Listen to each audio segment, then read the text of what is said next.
Pastor Praveen పగడాల మరణానికి కారకులైన వారిని కఠినంగా శిక్షించాలంటూ పాస్టర్స్ ఫెలోషిప్ సభ్యులు నిరసన తెలిపారు. జనగామ జిల్లా స్టేషన్ గన్పూర్ బస్టాండ్ వద్ద మండల్ పాస్టర్స్ ఫెలోషిప్ ఆధ్వర్యంలో అంబేద్కర్ విగ్రహానికి పూలమాల వేసి మెమోరాండం సమర్పించారు. అనంతరం ఏర్పాటు చేసిన మీడియా సమావేశంలో పాస్టర్స్ ఫెలోషిప్ అధ్యక్షుడు reverend pastor K Devavaram, advisor KC John Bunny, reverend Nirmal Jyothi మాట్లాడుతూ అనుమానాస్పదంగా మృతి చెందిన రెవరెండ్ పాస్టర్ పగడాల ప్రవీణ్ కుమార్ కుటుంబానికి ప్రగాఢ సానుభూతి తెలియజేశారు. తెలుగు రాష్ట్రాలలోనే కాకుండా భారతదేశ వ్యాప్తంగా అనేక సదస్సులలో పాల్గొని రక్షణ టీవీ, ఇతర టీవీ కార్యక్రమాలలో క్రైస్తవుల పక్షాన నిలిచి గొంతును వినిపించిన గొప్ప వక్త ప్రవీణ్ పగడాల అన్నారు. బైబిల్తో పాటు ఇతర మత గ్రంథాలపై పట్టు సాధించిన వ్యక్తి.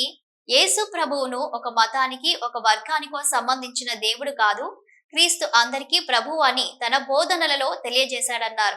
మనిషిని మనిషిగా ప్రేమించమని చెప్పిన మానవతావాది ప్రవీణ్ పగడాల ఇలాంటి వ్యక్తి పైన కొంతమంది ఈ దుశ్చర్యకు పాల్పడ్డారని తమకు అనుమానంగా ఉందన్నారు. అక్కడి సంబంధిత పోలీస్ అధికారులు, ప్రభుత్వం నిష్పక్షపాతంగా విచారణ జరిపి దోషులను కఠినంగా శిక్షించాలని కోరారు. ఈ కార్యక్రమంలో pastors Philip, techno Balaswamy, T Praveen Kumar, Sahodar John, Charles, Daniel, Prabhuraj, Sevak Srinivas, Ravinder, Yakub, Anandam Kumar, Vijay Kumar పలువురు పాల్గొన్నారు. Station Ghanpur mandal pastors fellowship అధ్యక్షునిగా నిన్న దైవజనుడు, గొప్ప నాయకుడు, మానవతావాది, గొప్ప ప్రయోక్త అయినటువంటి ప్రవీణ్ పగడాల గారి అనుమానాస్పద మృతి పట్ల మేము station Ghanpur mandal pastors fellowship పక్షంగా మేము సంతాపం తెలియజేస్తున్నాము. వారి కుటుంబానికి మన కమిటీ తరఫున ప్రగాఢ సానుభూతిని తెలియజేస్తుంటున్నాము.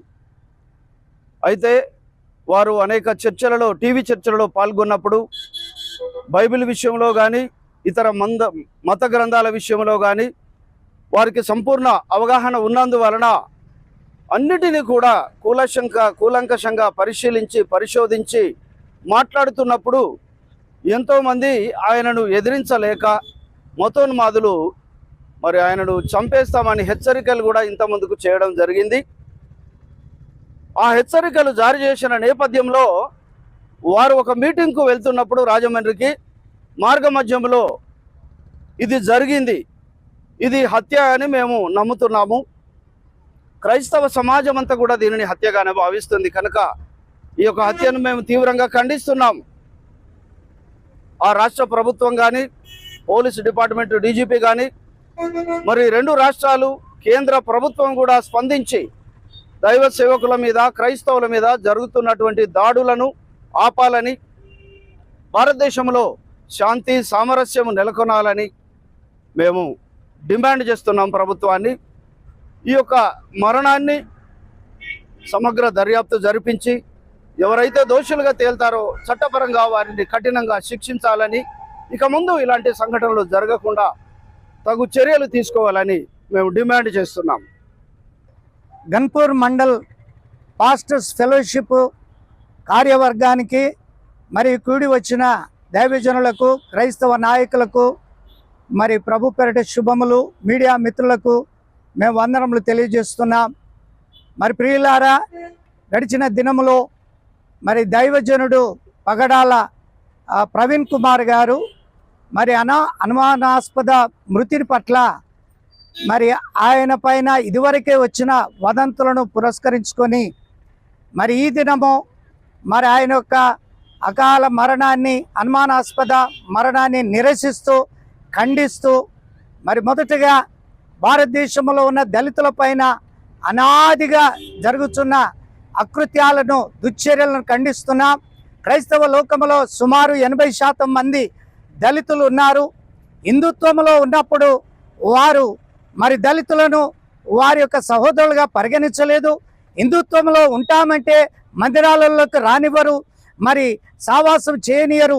హిందుత్వం విడిచిపెట్టి మరి వేరే క్రైస్తవమును, నిన్ను వల్లని పొరుగువాన్ని ప్రేమించమని క్రైస్తవులానికి వెళితే సహించరు. ఇదొక ద్వంద్వ నీతిగా ఉన్నది. ఇది ఏమాత్రం సహించరానిదిగా మరి తరతరాలుగా ఈవెన్ భారత రాజ్యాంగ డాక్టర్ బిఆర్ అంబేద్కర్ గారు భారత రాజ్యాంగాన్ని రాసిన తర్వాత కూడా దాన్ని మరి ఇంప్లిమెంట్ చేయకుండా మరి ప్రభుత్వంలో ఉన్న అధికారులు, న్యాయ వ్యవస్థ, అదేవిధంగా మరి లా అండ్ ఆర్డర్ కూడా మరి వాటిని పట్టించుకోకుండా దళితులకు ఎక్కడ అన్యాయం జరిగినా, మరిగా దళిత క్రైస్తవులకైతే ఇప్పటి వరకైతే రాజ్యాంగ పరంగా ఎలాంటి హక్కులు లేవు. మరి ఇక్కడ మా గన్పూర్ మండల్ పాస్టర్స్ ఫెలోషిప్ తరఫున గడిచిన 20 సంవత్సరాలుగా సమాధుల స్థలం కోసమై మేము ఎంతో పోరాడినప్పటికీ మరి ఏమాత్రం మాకు న్యాయం జరగడం లేదు. దినదినము మరి భారతదేశం కన్యాకుమారి మొదలుకొని కాశ్మీర్ వరకు, బొంబాయి మొదలుకొని కలకత్తా వరకు ఇలాంటి యొక్క అకృత్యాలు జరుగుతున్నాయి. దీనికి ఒక నిదర్శనం మేము చెప్పాలని ఆశపడుతున్నాం. ఎందుకంటే మీరు ఎంత అణిచివేసినప్పటికీ క్రైస్తవ్యం బాగా పెరుగుతుంది దేశంలో. మరి 1979 అరుణాచల్ ప్రదేశ్లో మరి క్రైస్తవం వద్దని బిల్లు పెట్టినప్పుడు, ఈరోజు క్రైస్తవ ఓపి త్యాగి గారు బిల్లు పెట్టినప్పుడు ఈరోజు క్రైస్తవ రాష్ట్రంగా మార్చాలని అక్కడ ఒక ఉద్యమం జరుగుతూ ఉన్నది. ఈరోజు పంజాబ్ రాష్ట్రంలో సుమారు 65% మంది క్రైస్తవులుగా మారుతున్నారు. ఇదంతా చూసి మరి ఓర్వలేని క్రైస్తవేతర మతాలు, మరి ముఖ్యంగా హిందూ మతంలో ఉన్నవారు అణచాలని చూస్తున్నారు కనుక దీన్ని మేము ఖండిస్తున్నాం. ఎంత అణిచివేస్తే అంతగా క్రైస్తవులు పెరుగుతారు. క్రీస్తు సజీవుడై ఉన్నాడు కనుక ఆయన మా నాయకుడైండి మమ్మల్ని నడిపిస్తాడు. ఈ భారతదేశం క్రైస్తవ రాజ్యంగా మారబోతుందని ఆశతో, విశ్వాసంతో, నిరీక్షణతో మేము పలుకుతున్నాం. పగడాల ప్రవీణ్ గారికి ఆ హత్య ఉదంతమును బట్టి మరొకసారి మేము ఖండిస్తూ మరి ఆ చట్టపరంగా, న్యాయపరంగా మరి ప్రభుత్వాలు, రాష్ట్ర కేంద్ర ప్రభుత్వాలు కూడా చర్య తీసుకోవాలని మేము మాట్లాడుచు మరి దీన్ని ఖండిస్తూ దీనిపైన చర్య తప్పక తీసుకోవాలని డిమాండ్ చేస్తూ మరి మీ యొక్క మాటలను ముగిస్తున్నాం.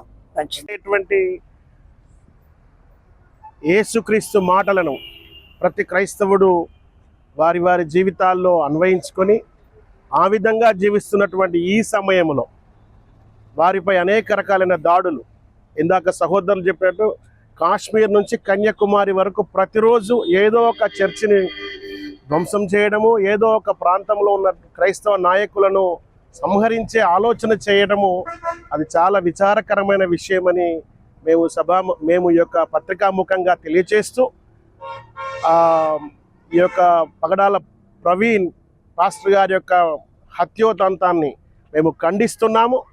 ఇలాంటి వాటి మీద సమగ్ర దర్యాప్తు జరిపి సరైనటువంటి విధంగా న్యాయం చేయాలని గన్పూర్ మండల పాస్టర్స్ ఫెలోషిప్ తరపున మేము కోరుతూ థ్యాంక్ యూ.